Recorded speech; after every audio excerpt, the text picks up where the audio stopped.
Universal technology, the world's most ancient tradition of secret knowledge. From the very first days of creation, it was passed directly from the Creator to Adam, Abraham, Sarah, Rachel, Moses, and the other biblical patriarchs and matriarchs. Kabbalah predates any religion or secular organization. It is the heritage and birthright of all humanity. Literally translated, the Aramaic word Kabbalah means to receive. Kabbalah is the study of what receiving really means on both the spiritual and practical levels of existence. Kabbalah reveals how things happen and, more importantly, why things happen in all areas of our lives, even in the dimensions beyond our physical existence. Although Kabbalists speak of the upper worlds, Kabbalah does not envision heaven as somewhere up in the sky. Paradise is defined by heightened spiritual power and awareness, not by altitude. The light of the Creator is everywhere, in ourselves and in other human beings, in trees and in animals, even in inanimate objects. Our purpose in life, therefore, is not to call down the light from heaven above, but to kindle the sparks of light that are already here. Kabbalah requires no religious training or indoctrination to make that happen. Connecting with the light is something we can do right now. Literally, everything we do is a chance to achieve that purpose. Hearing these words at this moment is an especially important opportunity. If this book is your first introduction to Kabbalah, you are about to gain some powerful tools for improving your life and the lives of everyone you meet. If you are already familiar with the wisdom of Kabbalah, the chapters that follow will provide both practical knowledge and spiritual insights to deepen your understanding. No matter who you are or why you have chosen to listen to this book, the ancient wisdom of Kabbalah is a gift from the Creator to you and all humanity. This book was created to help you enjoy that gift to the fullest. Section 1. Blueprint of a Human Soul. DNA of the Soul. A quick question for our male listeners. Do you remember the exact moment as a kid when your voice suddenly cracked and you found yourself speaking in a tone many octaves lower than the day before? Do you remember the precise moment when the clear, smooth skin on your face suddenly broke out in blemishes? You had to begin applying acne cream and washing with expensive, deep cleansing soap. We might not recall the month, day, or moment when such things occurred, but this information was already known and recorded in the DNA of our cells. It was preset in our genes at the moment we arrived in this world. This also goes for the color of our hair, the size of our waists, and our predisposition toward the various ailments that can afflict us during the course of our lives. All of our physical traits and characteristics are determined and governed by our genes. It is the information encoded in the DNA that determines the characteristics of all living things. DNA is a genetic language formed with its own alphabet. In the late 1950s, biologists cracked the code of life and discovered the genetic alphabet, which is composed of 4 letters, A, T, C, G. ATCG refers to 4 different kinds of nucleotides that translate into 20 amino acids, the building blocks of proteins. Protein molecules are what make you and me living stuff. The 4 nucleotides combine to create words and sentences that compose the genetic code of an individual. Each person has about 3 billion combination of letters in his or her genetic code. The differences among people lie in the combination and sequences of their 4 nucleotide letters. All we really are, therefore, is a set of living chemical symbols. We are all alphabetic in structure. In the same way that the physical body contains DNA, so too does the human soul. Just as cellular DNA determines the development of our physical bodies throughout our lifetime, the DNA of our souls determines our spiritual and emotional development. Even more remarkable, our spiritual DNA is also expressed through letters, as we will discover shortly. Our genetic programming is inherited from our parents. Mom's and Dad's various physical attributes are passed down to us, recorded in our genetic code. But how do we acquire the spiritual DNA in our souls? Where does it come from? How do we know it even exists? What role does this spiritual DNA play in our lives? Most importantly, can we alter our spiritual DNA? A Kabbalist, a geneticist. Perhaps the very first geneticist was Abraham, the patriarch, who lived about 4,000 years ago. The founder of 3 great religions, Judaism, Islam, and Christianity, Abraham also composed the Sefer Yetzirah, or Book of Formation. In this book, Abraham presented the blueprint of Kabbalistic wisdom, a metaphysical structure known as the 10 Sephirot, or 10 luminous emanations. Using this system, Abraham was able to describe the workings of our solar system and our galaxy as we know them today. Abraham also knew that there were DNA-like forces permeating all reality at every level, and that these forces, when combined in various ways, were responsible for the creation of the people on Earth, the planets that occupy our solar system, and the particles that reside in the subatomic world. According to Abraham, the spiritual DNA in our souls is transferred to each of us through a very precise and complex mechanism: the planets of our solar system. These planets are the devices whereby an individual's spiritual DNA is imprinted into the soul. The nature of the imprint is determined by the exact time of birth and the corresponding arrangement of planets and stars. These ancient teachings are the root and precursor of the science of astrology. But make no mistake, conventional pop astrology and the Kabbalistic system for studying star formation and planetary conditions are as different from each other as night and day. The folly of pop astrology. If you've heard the question once, you've heard it 1,001 times. What's your sign? And if you're like most people, you've probably had no trouble answering it. You could probably even offer up a pretty accurate description of the characteristics of your astrological sign.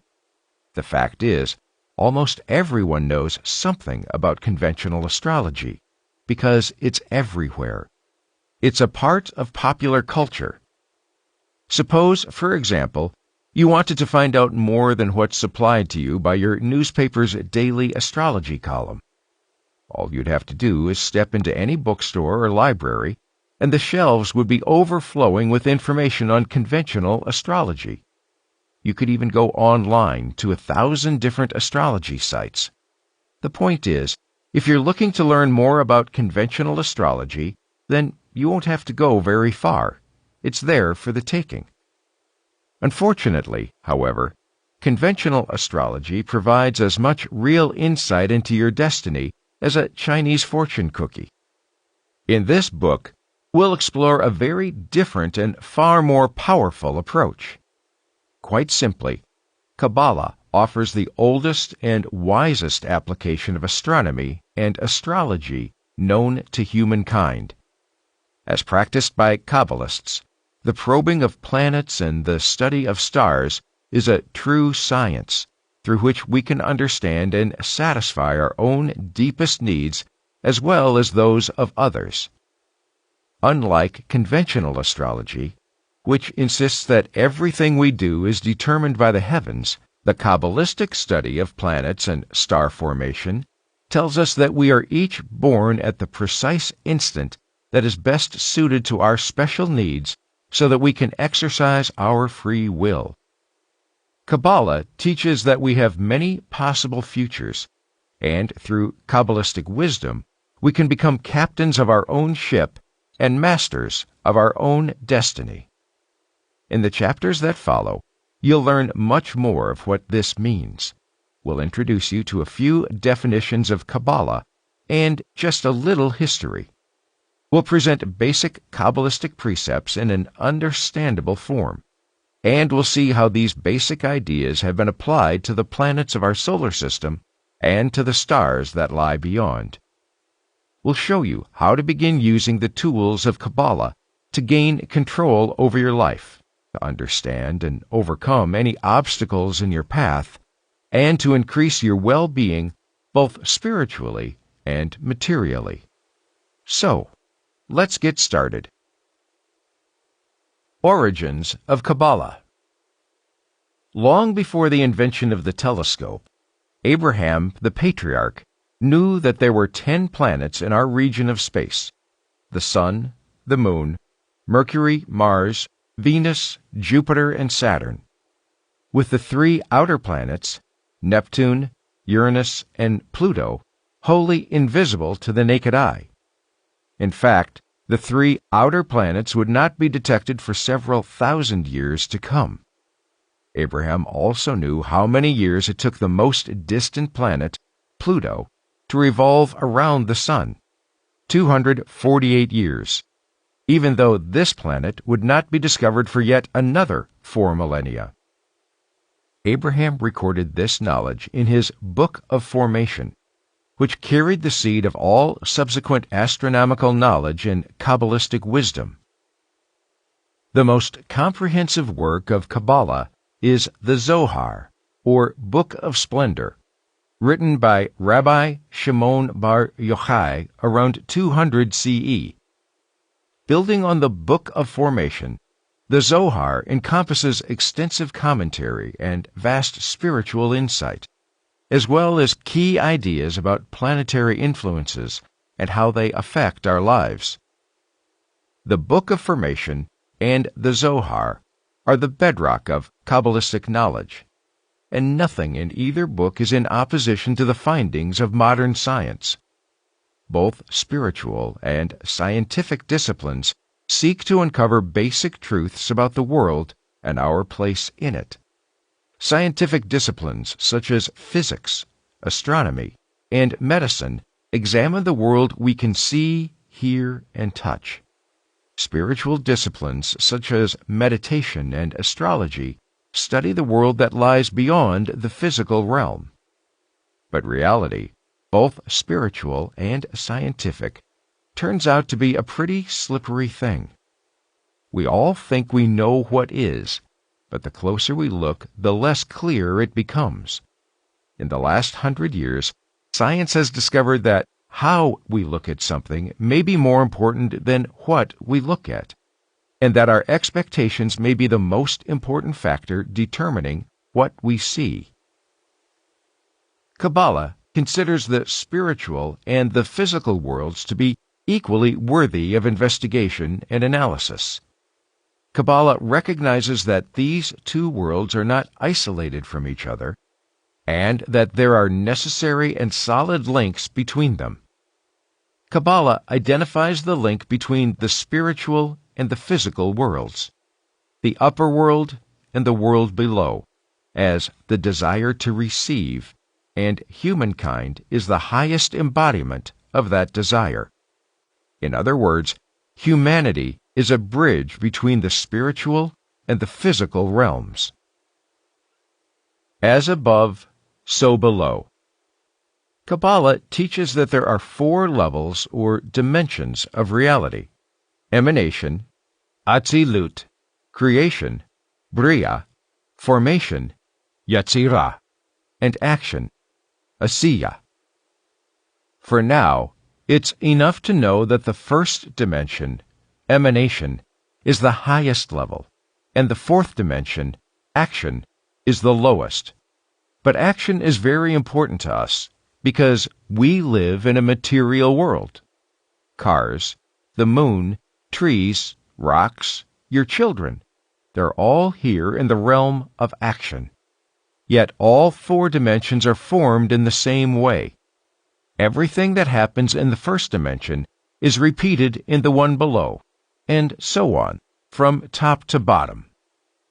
All 4 levels, then, contain the same essence. The only difference between the higher levels and those below is the quality of the essence. In the highest dimension, the essence is absolutely pure. As it filters down through the different levels, its purity diminishes bit by bit until it reaches our physical world. This filtering process is actually a good thing, as it prevents us from receiving more light than we can handle. This process might be compared to a rubber stamp and the image it produces. When we press the stamp onto a piece of paper, every detail engraved on the stamp is reproduced and now visible on the piece of paper. But each time we use the stamp, the image gets a little harder to see. The forms are all there, but the image is slightly less clear than before. In much the same way, each dimension represents the stamped image of the dimension just above it. Only the quality of the form is a little less distinct. All the things and happenings in one dimension are copied in the one below. Everything found in this world must have its counterpart in the worlds above. Kabbalists have a phrase to describe this process: as above, so below. Our world is the seeable, touchable, hearable, smellable, and tastable form of all the hidden spiritual worlds. There is nothing in our physical world that does not come from the worlds above. Kabbalah tells us that everything we see in this world is only a reflection, an approximation, a clue to something beyond outward appearances. Take a minute to think about this. Perhaps you should pause this book, walk outside, and take a close look at the trees, the birds, and the people passing on the street. Every one of these things is, first and foremost, a seeable reflection of a hidden spiritual essence that reaches all the way up into the highest levels of the universe. The Zohar puts it this way: "You who do not know, but who nonetheless aspire to understand, ponder over what is revealed and manifested in the world, and you will understand all that is concealed. Because everything to which the Creator has given corporeal form has been created in the image of that which is above." A very, very long time ago, science says at least 15 billion years ago, our universe exploded into existence with the Big Bang. If it weren't for the Big Bang, we wouldn't be here, nor would the planets, the stars, or anything else. The Big Bang is when time began. That's what science says, and Kabbalah agrees. Kabbalah tells us that before the Big Bang, there was an infinite force of positive energy. It had no beginning and no end. In Aramaic, the word used to describe this energy force is called or, which means light. Before the Big Bang, there was nothing but light. There was no space, there was no time, there was no motion. Kabbalah refers to the light as the first cause. There are no other causes before it.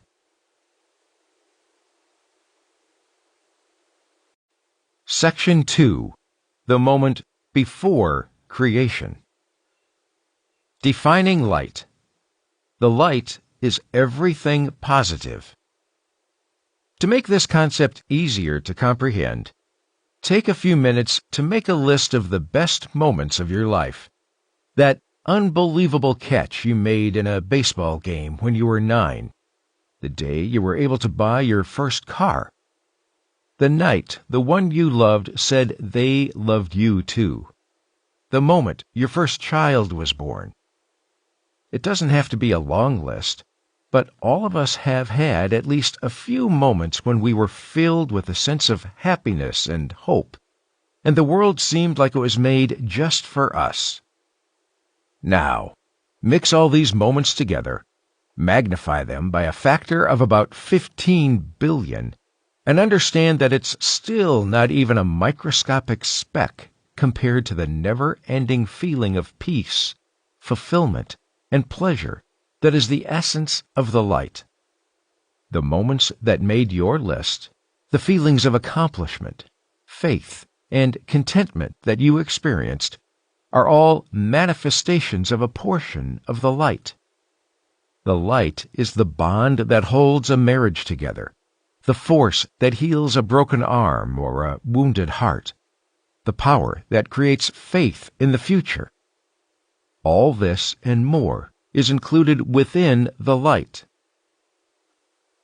If the whole nature of the light is to give, the desire to share, and all there was in the beginning was the light, what is there to give? The light wanted to share, and yet it had nothing to share with. Obviously, something had to be done. So the light created a vessel to receive everything it had to offer. Receiving was the vessel's whole job, its only job, the desire to receive. Kabbalah teaches that the light is the first cause and the vessel the first effect. According to Kabbalah, the creation of the vessel, with its desire to receive, is the only creation that ever took place. Everything else was a result of that creation. So we had the light, whose whole nature was to give of itself. We had the vessel, whose whole nature was to receive all the positive things that the light had to share. The vessel was filling up with the light, and because time and space hadn't even begun yet, the vessel was filling endlessly. The vessel kept receiving, and the light kept giving. It was perfect. It was paradise. But then a strange thing happened. The vessel inherited from its creator the traits of sharing and desiring to be the cause. This desire to share felt very good to the vessel. In fact, the vessel wanted to start doing something of its own, to shed some light of its own. It wanted to become more of a cause and less of an effect. But how could the vessel express the desire to share if its very nature was to receive?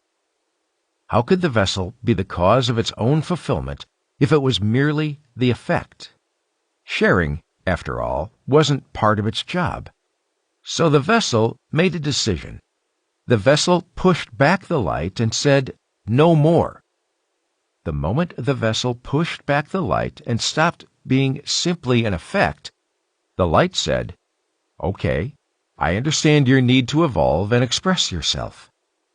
Just as a loving parent who stands back to allow a toddler to take his or her first tentative steps, the light withdrew. It gave the vessel the space to learn about sharing and the opportunity to become a causative force in the process of creation. The vessel now had a space in which it could express its own sharing nature. This space was the cause of the creation of our physical realm. The ancient Kabbalists called the vessel's act of pushing back the light restriction. Science calls it the Big Bang. The Big Bang. According to Kabbalah, once the restriction took place, the vessel exploded into zillions and zillions of pieces. The pieces of the shattered vessel became all the fragments of matter and energy that make up our entire universe. Atoms, animals, people, planets, everything. In this way, the vessel could share with itself and with the light, thereby becoming the cause of its own fulfillment. Everything in the universe is a portion of the original vessel. Kabbalistically, the desire to receive is the secret engine that drives everything in the universe and is, in fact, indispensable to the world's functioning. In order to look more closely at this idea, let's review what we've learned so far. There is nothing in our physical world that does not originate in the spiritual worlds above. Before time began, all that existed was an infinite force of positive energy that Kabbalah calls the light. The light's main characteristic is its desire to share all the beneficence that it contains. In order to share, the light created the vessel. The vessel was made by the light.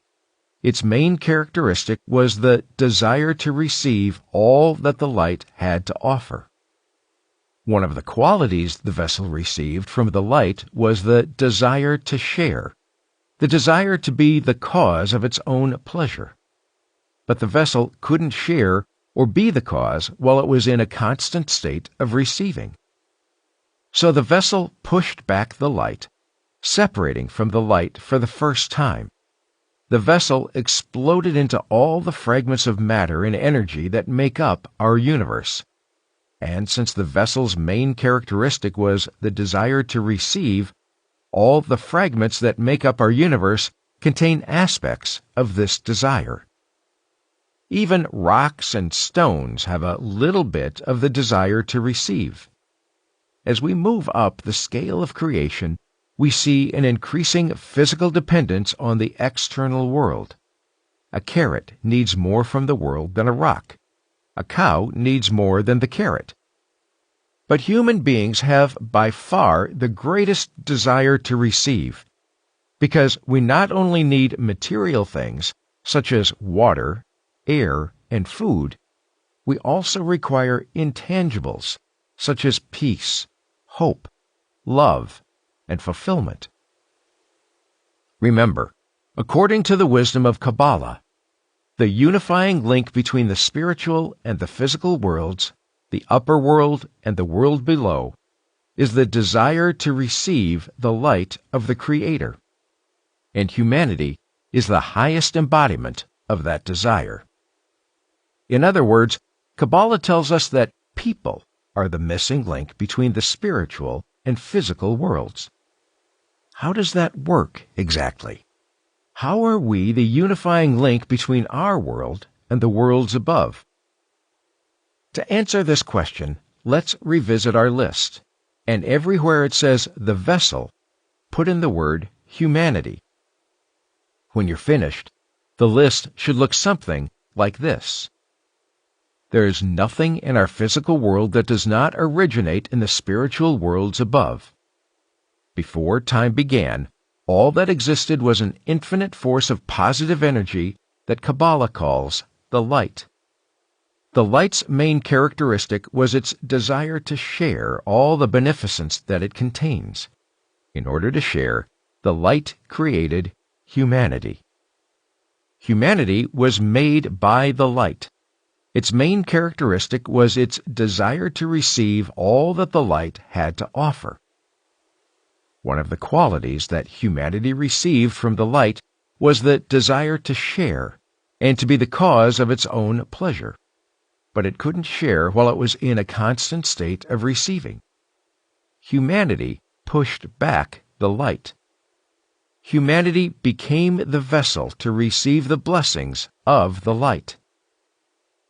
We are made up of two essential elements: our body, or our ego, the vessel whose true nature begins and ends with the desire to receive for the self alone, and our soul, which embodies the desire to receive for the sake of sharing. Desire to receive. The ultimate transformation of the human desire to receive is found in the desire to receive for the sake of sharing. Remember, this desire to share was the reason that the vessel chose to push the light away. It's when the desire to receive is transformed into the desire to receive for the sake of sharing that we are most like the light and become the cause of our own fulfillment. According to Kabbalah, we actually reunite with the light at the moment we emulate its sharing nature. In this way, we serve as the link between the physical world and the spiritual world above. By exercising our potential for sharing, we form a connection to the light that created us. And, as with any good exercise that makes us stronger, the more we share, the greater our potential becomes. From a Kabbalistic perspective, sharing is receiving. When we share, we might have the impression that we are giving something up, but in fact, we create a flow of energy from the spiritual world that replaces our loss. This does not mean that if we give someone $1, we'll find $1 in our pockets when we get home. That $1's gone. Make no mistake about it. But our capacity to receive the light increases with every act of sharing we commit. So an apparent loss at the physical level is balanced out by an increase of light on the spiritual level. The result of our sharing might be a positive effect on our health or in our relationships, or we might receive something too subtle and mysterious to notice right away. But whether we notice it or not, we can be certain that for every act of sharing, a deposit is made into our spiritual bank accounts. The only purpose of the desire to receive is to attract the infinite blessings of the light. This is the whole reason for our existence in the physical world. But what about those people who receive money, power, and happiness without even thinking about sharing? Kabbalah recognizes that we can, at any time we wish, selfishly receive the blessings of the light. Very often, our desire to receive degenerates into a self-centered desire to receive for the self alone. It forgets its true purpose and is led astray by the pleasures of this earthly existence. But physical or spiritual satisfaction will not endure unless there is a balance between receiving and sharing. For example, we might achieve success in business by exerting our desire to receive for the self alone, but there will eventually be darkness and chaos in another area of our lives, in our health, in our relationships, or in our emotional well-being. So why settle for less?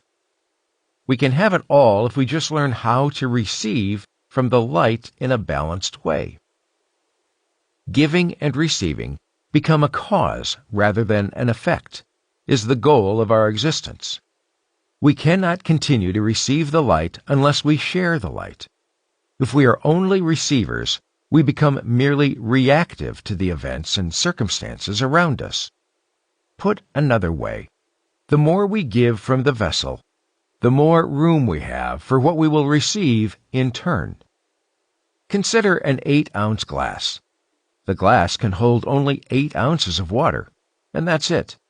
But cut a tiny hole in the bottom of the glass and allow the water to fill other cups, and suddenly water can flow endlessly.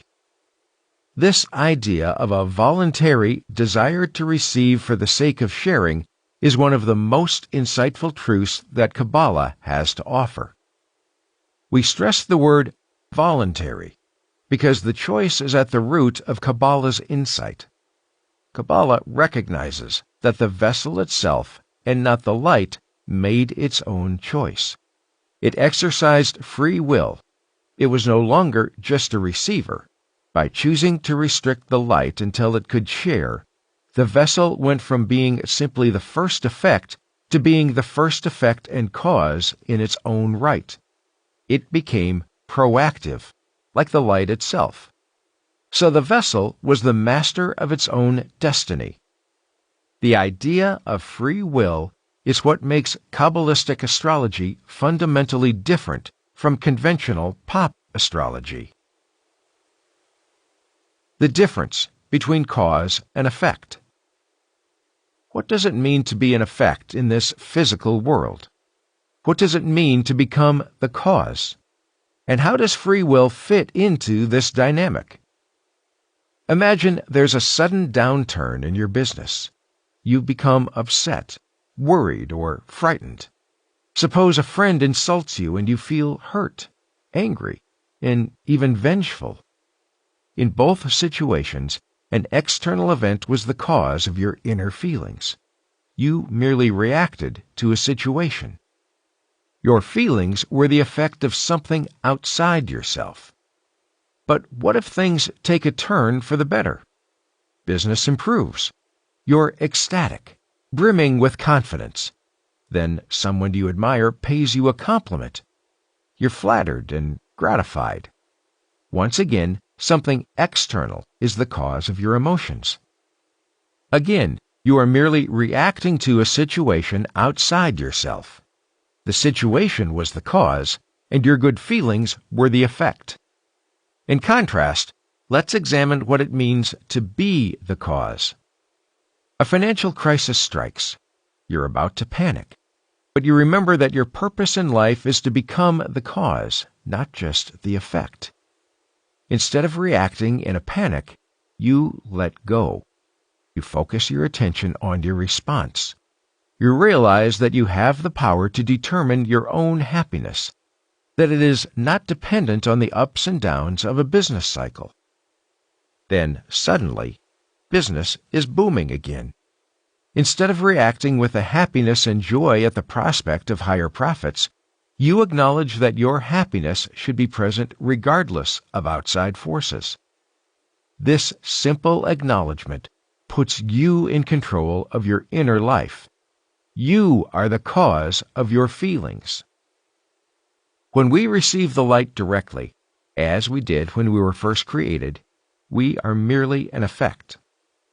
However, when the light is concealed, and we have to earn it by resisting our reactive instincts, the light is then revealed. We are the cause of its revelation. Imagine a kind, old puzzle maker whose greatest joy is creating the most delightful pictures for children and turning them into puzzles. The puzzle maker is responsible for creating the original picture. His goal is to bestow pleasure by creating the most enchanting pictures. But no child wants to receive a puzzle that is already fully assembled, no matter how enchanting or amazing the completed picture is. The real joy is in assembling the puzzle. When a child rebuilds the puzzle and gazes at the completed image, he or she feels a sense of ownership and accomplishment. The child becomes the cause behind the creation of the image. In assembling a puzzle, we may put pieces in the wrong places, but that challenge gives value and meaning to the right moves when we do finally make them. That's life. The light disassembled the puzzle of creation at the behest of the vessel so that we could rebuild it, spiritually speaking. And yes, we tend to make both wrong and right moves in this puzzle of life. But each time we stop reacting to external events and resist our natural self-seeking tendencies, we connect another piece of the puzzle. Each time we restrict the urge to react and instead are proactive, another piece is put in place. People often discredit astrology when two individuals, born at the exact same time, in the same place, lead completely different lives. The positions of their planets are identical, right? So why don't their lives follow exactly the same paths? Kabbalah would answer this way. It's because your life is not determined by the positions of the planets. What? You may say. Run that by me again? Your life is not determined by the positions of the planets. In fact, it would be more correct to say that the positions of the planets are determined by your life, or lives. Your birth occurred at a particular moment because it was at that precise moment that your soul needed to be born. In other words, it wasn't by chance that you were born at exactly 8:43 p.m. on July 21st, 1958, in Chicago, Illinois. Chance had nothing to do with it. As Albert Einstein said, God does not play dice with the universe, and neither do our souls play games with us. Each of us was born at the precise moment that gave us the best opportunity to become more like the light and ascend to a higher level of consciousness. Put another way, we're here to get better at sharing and to become the cause of our own fulfillment. And in doing so, we reconnect to the light that made us. Kabbalah tells us that our present life is an aggregate of all our previous lives. In our previous lives, we faced problems and challenges and made certain choices. Some of these choices were good ones. They resulted in the growth of our desire to receive for the sake of sharing and the evolution of our souls. Some of those choices meant that we were not just reacting to outside forces. Instead, we resisted and became the cause of our own feelings. But some of our choices weren't so good. They resulted in the growth of our desire to receive for the self alone, and they limited the growth of our souls. We reacted to the outside influences that life threw at us. We succumbed to all the temptations that gratified our egos without any regard to the person next to us.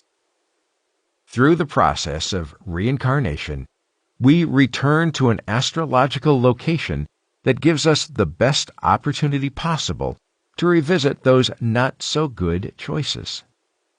This time, we can make different choices and overcome the limitations that held back the growth of our souls. We must play the game until we get it right. It's just like kids playing a video game. They keep playing and losing and learning and remembering until they figure out all the tricks of the game, work their way through all the levels, and they win. Except the game of life is a little harder. In the game of life, each time we play, we seem to forget that we ever played before. It always seems like the first time. Most of us can't remember how we lived those past lives, or where we failed, or what choices limited the growth of our desire to receive for the sake of sharing. So when those same choices rise up before us again in this life, how can we make better decisions?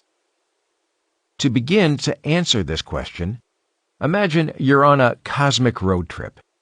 Your journey is influenced by all the other road trips you've ever taken, but you can't remember any of them. The route is littered with all kinds of detours and patches of unpaved road and places you might avoid if only you could remember what you did on your last trip. But since you can't remember, you get all turned around. You get lost and never quite reach your destination, so you feel frustrated and unfulfilled, disappointed and unhappy. Sound familiar? Wouldn't it be nice if someone could hand us a map when we start out to help us navigate our way around all the trouble spots? Well, there is such a map. The map clearly identifies the kinds of choices we've made before and suggests alternative routes for reaching the best destination we can hope to attain on this particular trip. And Kabbalah tells us it's all right there in the genetic code of our souls, otherwise known as our astrological chart. Section 3. Spiritual Evolution. Free will. Conventional astrology says that our characters are determined by the position of the planets or stars. All the decisions have already been made. It's over. We're stuck with it, and it's out of our hands. The sages of Kabbalah tell us we're born at the precise moment that gives us the best chance at being the best we can be. Kabbalah says that we're going to have choices in this life just as we have had choices in our past lives. Our past choices have determined where we start out, and our present choices will determine where we end up. The decisions are ours to make. Our fate is in our own hands. We've had free will right from the beginning of time. It was the vessel that chose to push away the light in order to realize its potential for sharing and become the cause of its own destiny. The vessel said, "No more light unless I can become a causative force." If it weren't for that first act of free will, we wouldn't be here today. No restriction, no Big Bang, no universe as we know it. Ever since, we've been making both good and bad decisions, but we've been making them ourselves. It's precisely on this issue of free will that Kabbalah differs from conventional astrology. But with free will comes responsibility. We are responsible for where we find ourselves. We are driving our own cars. That means we can't blame our mothers, our fathers, our bosses, or even the Creator for the position we may find ourselves in. Some of our choices in previous lives weren't so good as far as the growth of our souls was concerned. Some were self-serving and did nothing to improve our ability to share and become more like the light. Indeed, we might have let all kinds of external episodes and material possessions control and motivate our entire existence. We were merely the effect, tossed about like a ping-pong ball by peer pressure, jealousy, and blind ambition. In fact, those self-serving choices we made in previous lives have set up obstacles that we are now being asked to overcome in this life. These obstacles are actually good things, though, for they're what makes life interesting and challenging. What, after all, is a high hurdles race without the hurdles? But here's the most important thing. What we have built, we can tear down. Conventional astrology says, you are imprisoned by the positions of the planets and stars. Kabbalah says, if you want to call it a prison, it is a prison of your own making. Your past choices have built the walls. Your present choices can tear those walls down. One of the most powerful tools for pulling down those walls is called tikkun, which is Aramaic for correction. The Kabbalistic concept of tikkun reveals the kinds of choices we've made in past lives and, more important, which choices we should make this time around.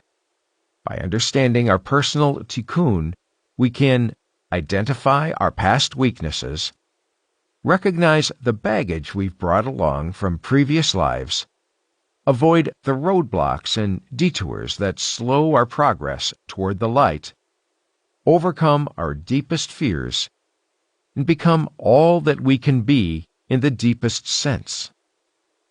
Think of a big interstellar spaceship on its way to a distant star. On board is a computer that keeps the rocket on course.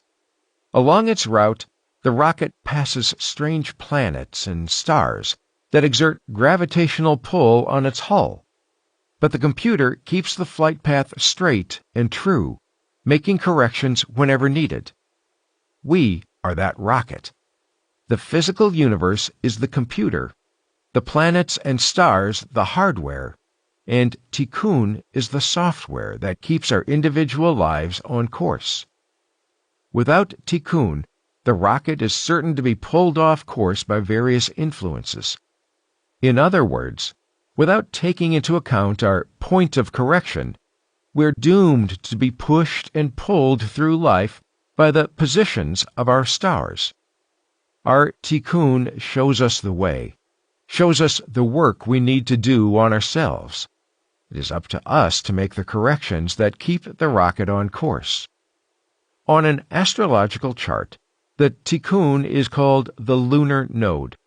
Lunar, of course, refers to the moon, which is very important in Kabbalah because it represents the desire to receive. The lunar node is made up of two diametrically opposed poles, the south node and the north node. The south node describes all the baggage that we've brought along from previous lives. The north node describes the path or correction to take in our present life.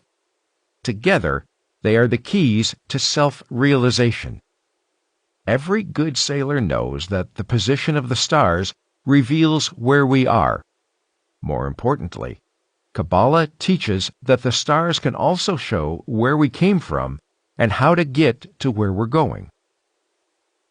The reason for DNA in our souls. The DNA in our soul sets us on a course of life that will help transform our desire to receive to a desire to receive for the sake of sharing, or, put another way, to become more like the light that made us. To help accomplish this, Abraham, the patriarch, and other great Kabbalists revealed information about the influence that the stars and planets exert each month. With this basic information, we can spot various energies that work on us every moment of our lives. We can then make use of the helpful energies while protecting ourselves from the harmful ones. There are no bad signs or bad moments, only different opportunities. Understanding these opportunities makes it easier for us to make our corrections and do the work that's needed to lift our souls. Kabbalah has a special way of seeing the world that makes us the link between the upper world and the world below. Remember, humanity was created as the vessel to receive the light. But the light is powerful. If we were to receive it all at once, it would be like getting hit by a bolt of lightning. Too much power, too fast. Kabbalah tells us that the stars and planets are like filters that enable us to receive the light safely. Each astrological configuration, each month and its corresponding sign, blocks out most of the light but allows a manageable portion to reach us in the physical world. The characteristics of the portion of light that we receive are different for every month sign. That's why each month sign has its own unique strengths and weaknesses. As you've probably already guessed, the month sign when we were born has the strongest influence on our journey through life. This is because it is at the moment of birth that the soul enters the physical body. With our very first breath, we receive the seed of our whole life. But doesn't that mean our whole existence is predetermined? If the seed of our life is all there is in our first breath, why not just lie there like a fish and let whatever happen to us? Kabbalah would answer, because a seed is just a seed. It's a possible tree. It's up to us to choose from all the different possible paths presented to us by that first breath. Given the right care, the right food, the right light, the seed grows into the best tree it can be. But if we don't do the necessary work on ourselves, if we don't consciously seek to transform our desires to receive into a desire to receive for the sake of sharing, if we don't use our tikkun to keep ourselves on course, we will remain at the mercy of the planets. The position of the planets at the moment of our birth do not determine our whole life. They merely influence it. They are the seeds, not the whole tree. And that's not all. Beyond the influence of our birth sign, Kabbalah tells us that we are also influenced by the energies of the planets at every moment. So it isn't just enough to know the strengths and weaknesses of our birth signs. It is also important to understand each month's signs, strengths, and weaknesses. Understanding the characteristics and energies of each month sign allows us to plan our actions with confidence and certainty. regardless of when we were born. Kabbalah tells us that we live within a predictable cycle of influences that return every year. Once we are familiar with this cycle, we can use the positive influences for our benefit and for our protection from negative influences. This simple truth is one of Kabbalah's greatest contributions to practical human wisdom, the ability to schedule actions at their most advantageous times. A few years ago, NASA sent a probe to explore the outer planets of our solar system. In order to get the rocket to its destination, the scientists timed the launch so that the probe could use Jupiter's gravity as a slingshot towards Neptune. In other words, by understanding the physical nature of Jupiter's influence on the probe, the scientists were able to use Jupiter for their own purpose. In the same way, Kabbalah allows us to use our understanding of the spiritual influence of the planets and stars for our own spiritual purpose. By making the necessary corrections to our life path, we can give ourselves the best chance of spiritual success. Kabbalah's understanding of these spiritual influences is very precise. Every lunar month is divided into 3 periods, each with its own particular energy. According to Kabbalistic teaching, the first 10 days of a lunar month are generally positive and therefore a good time to take action. The first day of a lunar month is particularly positive, offering an opportunity to connect to the full potential of energy waiting to be manifested throughout the whole month. The middle 10 days of the month are divided into 5 positive and 5 negative days. The first 5 are positive until the full moon, which in the lunar calendar always falls on the 15th day.